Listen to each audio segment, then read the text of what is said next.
कोटा में हमारे जो एक स्ट्रेटा है उनका जो नीचे में जो बेस में लोग होता था एसटी, एससी और ओबीसी के लिए, आप जब धर्म के नाम में रिजर्वेशन शुरू करेगा तब उसका अंत कहाँ होगा? अंत तो नहीं होगा। आज बोम्मई साहब ने लास्ट 3 महीना में बहुत सारे अच्छा काम करके दिखाया। एसटी रिजर्वेशन उन्होंने बढ़ाया, शेड्यूल कास्ट रिजर्वेशन बढ़ाया, इंटरनल रिजर्वेशन किया, लेकिन सबसे जो उन्होंने बड़ा काम किया कि धर्म का नाम में 60% रिजर्वेशन को एबोलिश करके लिंगायत कम्युनिटी को 2% दिया, भोकालिका कम्युनिटी को 2% दिया। और मैंने प्रियंका गांधी को बोलना चाहता हूं, मैडम आप 10 बार जन्म लेके आओ फिर यहां में रिजर्वेशन, ये आपको मैं आज ही बोल देता हूं। और एक बार मैं कांग्रेस का बारे में हंसी हंसी बोलता हूं, यहां में आया लोग बोलता है कांग्रेस ने गारंटी दिया। मैं बोला किसने गारंटी दिया? बोला राहुल गांधी में गारंटी दिया। भाई जो व्यक्ति का खुद का गारंटी नहीं है, वो एमपी है कि नहीं है, वो उनका जो खुद का आज गारंटी नहीं है, वो कर्नाटक को कैसे गारंटी दे सकता है? आज कोई है एमपी, काल नहीं है, काल दाढ़ी बना के सदम जैसा बन जाता है, परसों दिन फिर क्लीन सेव हो जाता है, काल भारत में एक बोलता है, यूपी में जाके एक बोलता है। जो आदमी का, जो व्यक्ति का, जो पुरुष का खुद का गारंटी नहीं है, वो कैसे दूसरा को गारंटी दे सकता है? मैं तो बोलना चाहता हूं कि कर्नाटक का कांग्रेस लोग राजीव गांधी का एक गारंटी दे रहे कि आप कृपा करके यहाँ मत आइए, थोड़ा बहुत सीट हमको मिलेगा, आप ज्यादा यहाँ आएगा तो हमारा कुछ नहीं होगा। सर एक व्हाट्सएप पोस्ट वायरल हो रहा है, अभी हमारा सीट है 125, 130, अभी 10 दिन में राहुल गांधी जी और प्रियंका गांधी जी आएंगे, कम से कम 15-20 रैलियां करेंगे, हमारा सीट हो जाएगा 160। कर्नाटक का कांग्रेस लोग एक गारंटी लेना चाहिए, भाई राहुल जी थोड़ा आप तो जब फॉरेन जाते हैं इसी समय आप फॉरेन में चला जाइए, आप कर्नाटक में मत आइए। जितना बार वो कर्नाटक में आएगा 2-2, 3 दिन 4 सीट कम भी होते जाएगा। सर हम डबल इंजन सरकार के बारे में बात करते हैं। हमारे पीएम का वादा है कि जब डबल इंजन सरकार होता है तो प्रगति तेजी गति से रहता है। तो असम में भी डबल इंजन सरकार है और कर्नाटक में भी डबल सरकार है। ये डबल इंजन सरकार असम में पहली बार डबल इंजन सरकार आया है और कर्नाटक में भी पहली बार डबल इंजन सरकार आया है। अभी ये डबल इंजन सरकार आगे बढ़ाने के लिए हम सबको क्या करना चाहिए और आगे बढ़ने से कर्नाटक का क्या होगा? मोदी जी हमेशा एक बात बोलते हैं कि हमें सब कुछ चाहिए, लेकिन जब भारत का हम लोग संविधान पढ़ता हूं, फंडामेंटल राइट्स भी है, फंडामेंटल ड्यूटीज भी है। मोदी जी हमें सिखाता है कि आप राइट्स मानो, साथ साथ अपना ड्यूटी भी अपने पूरा करो। मैं मानता हूं डबल इंजन सरकार का सबसे बड़ा मकसद है कि मोदी जी चाहते हैं देश बाय 2047 सबसे बड़ा एक कंट्री बने जिसका चाइना, अमेरिका से भी हमारा कद विश्व दरबार में ऊपर रहे। जब डबल इंजन सरकार रहता है कॉन्फ्लिक्ट नहीं होता है। आज आप देखिए दिल्ली में कॉन्फ्लिक्ट है, आज हिमाचल में कॉन्फ्लिक्ट है। जो मोदी जी जो हिसाब से देश को चलाना चाहते हैं वहां से दूसरा इंस्ट्रक्शन आ जाता है। जैसे आप अभी हम बोले मोदी जी चाहते हैं कि लिंगायत का रिजर्वेशन हो, मोदी जी चाहते हैं भोकालिका का रिजर्वेशन हो, लेकिन कांग्रेस क्या चाहते हैं? भाई मुसलमान का रिजर्वेशन हो। तो मुसलमान का अंदर में जो डिप्राइव कम्युनिटी है वो तो ओबीसी है, उसको एज ओबीसी आपको रिजर्वेशन मिलता है, एज रिलीजन मिलना क्यों जरूरी है? तो आज मोदी जी चाहते हैं कि देश संविधान का हिसाब से चले। और कर्नाटक में परसों दिन मोदी जी का स्पीच सुन रहा था कि कर्नाटक देश का 1 नंबर स्टेट बने हर हिसाब से। आज हमें डबल इंजन सरकार जब बनेगा, हमारा बीजेपी का कार्यकर्ता जब मोदी जी को ताकत देगा, स्टेट गवर्नमेंट चलेगा, मेरा लगता है कि हमारा आगे 5 साल बहुत अच्छा होगा। लास्ट टाइम जब सरकार बना हम सिंगल मेजोरिटी हुआ, लेकिन ये लोगों ने येदियुरप्पा जी को सीएम बनने नहीं दिया, तो फिर 1 साल 1.5 साल ऐसे चला गया। हमारा लॉस हुआ लास्ट टाइम, काम तो 3.5 साल नहीं हुआ, तो पूरा 5 साल जब कर्नाटक का जनता बीजेपी को देगा, मेरा विश्वास है कि कर्नाटक बहुत आगे चला जाएगा। जैसे आज आसाम, गुजरात, महाराष्ट्र सारे स्टेट आगे जा रहे हैं, कर्नाटक भी जाएगा। कर्नाटक में जितना पोटेंशियल है, ये पोटेंशियल कर्नाटक को देश का नंबर 1 स्टेट बना देगा। तो हमारे चुनाव प्रभारी हार्दिक पटेल थे, और उन्होंने जब पहले दिन आए थे उन्होंने बोला कि अब डबल इंजन नहीं ट्रिपल इंजन बनेगा, क्योंकि बीटीएम में भी बीजेपी जीतेगा। मेरा तो मानना है बीटीएम में तो बीजेपी जीत ही चुका है। आपका इतना उत्साह है, मतलब आप लोग का इतना इंस्पिरेशन है, आपका एनकरेजमेंट है, भाई साहब तो जीतेगा ही, मेरा तो पूरा विश्वास। और 2-3 प्रश्न हम हमारे बहनों से ले लेंगे और इसके बाद खत्म करेंगे। आपका प्रश्न।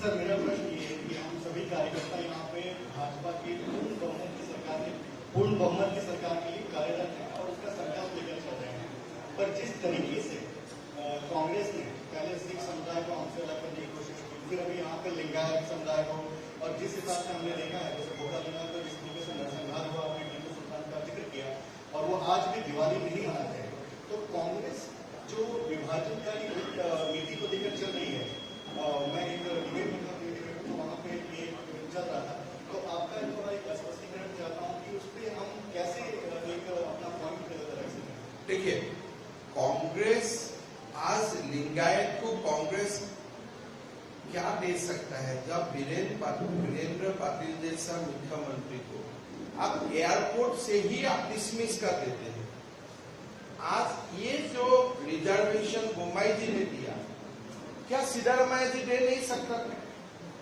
तो आज कांग्रेस पूरा देश में जब जाते हैं, आपने कोई दिन देखा जैसे नरेंद्र मोदी जी आज भगवान बसवेश्वर का प्रतिमा का सामने खड़ा होकर जैसे श्रद्धा सुमन देते हैं, कभी आप राहुल गांधी को देखा है? कभी राहुल गांधी को चुनाव नहीं होने से कोई मौत में जाना कभी देखा है? चुनाव का टाइम में ही वो हिंदू बनता है, आगे पीछे तो नहीं बनता है। तो इसीलिए मेरा मानना है टीवी में ही वो लोग लिंगायत को बीजेपी से अलग कर सकता है, लेकिन वास्तव में वो नहीं कर सकता। चुनाव का रिजल्ट देखो, पहले से ज्यादा वोट लिंगायत का आपको मिलेगा, आपको कोई चिंता करने का जरूरत ही नहीं। इसलिए सब जानते हैं आप 105 सीट बीजेपी को मिला, येदियुरप्पा जी सीएम होना था लिंगायत कम्युनिटी का, क्यों होने नहीं दिया? आपने क्यों कुमारस्वामी को सीएम बनाया अगर आपको लिंगायत समाज के लिए इतना ही आपका प्यार था?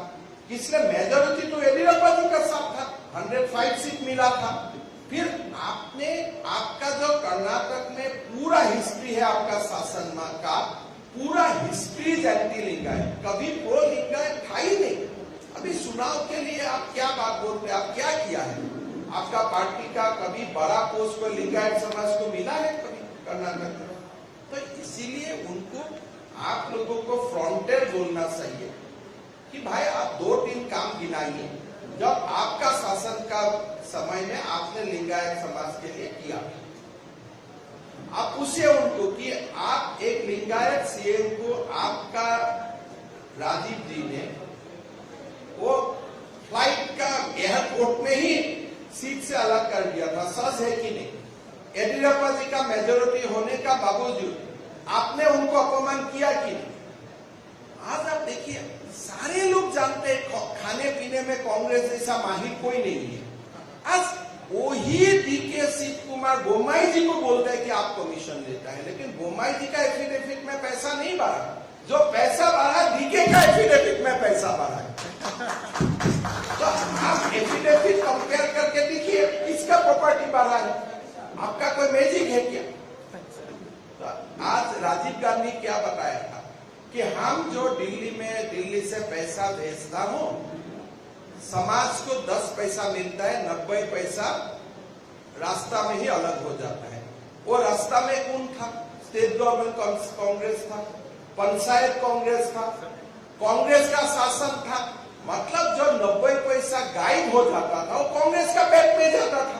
वो तो राजीव गांधी बोल के गया है। राजीव गांधी ऑफिशियली कांग्रेस को 90% चोर बता के दिया, officially.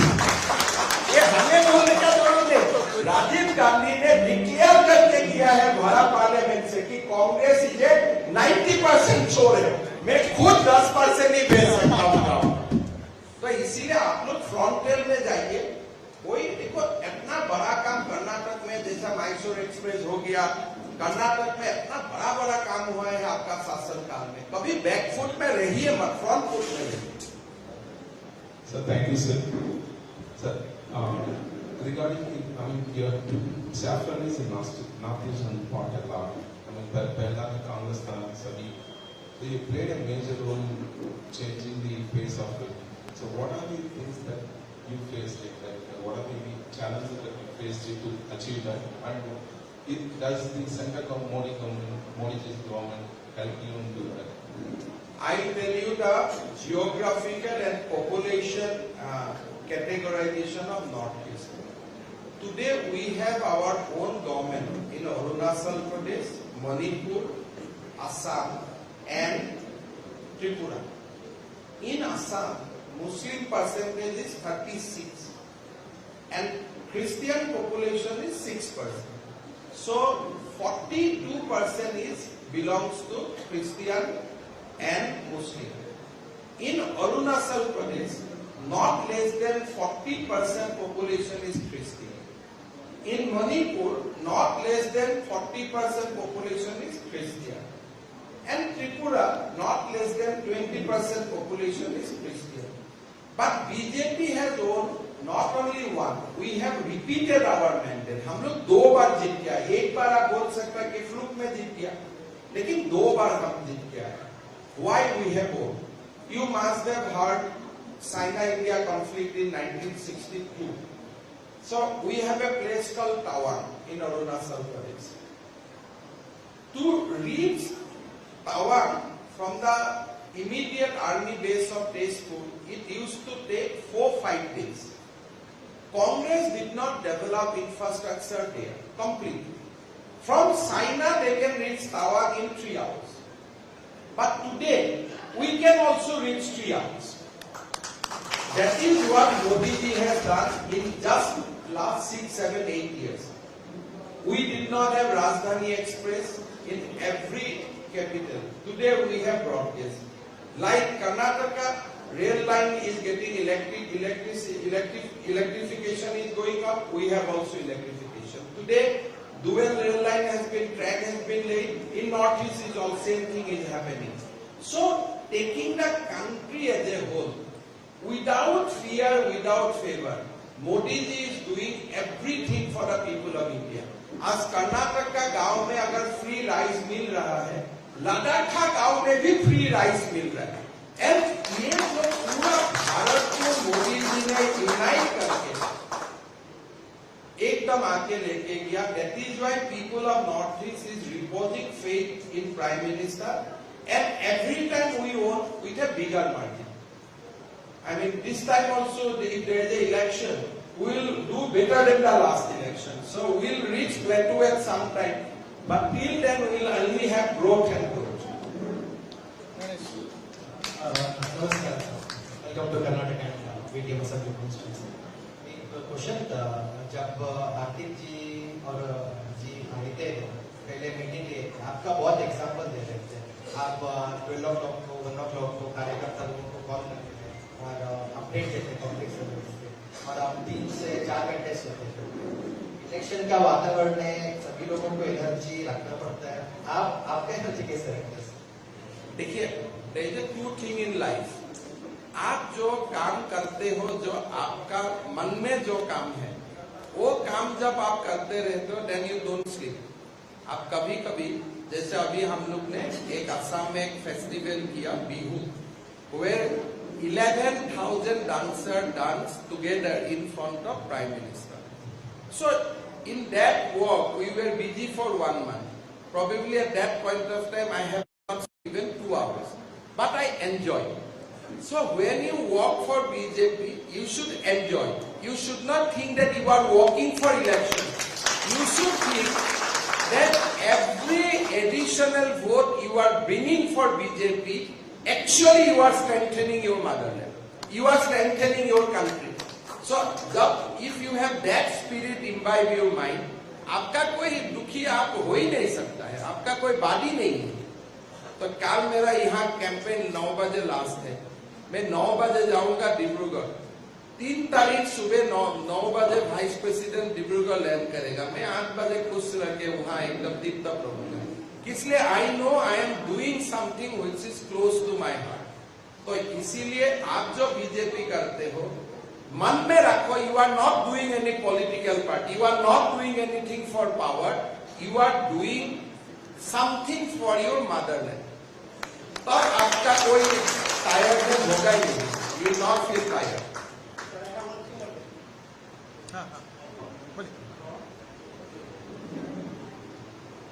I am Professor Reddy, sir.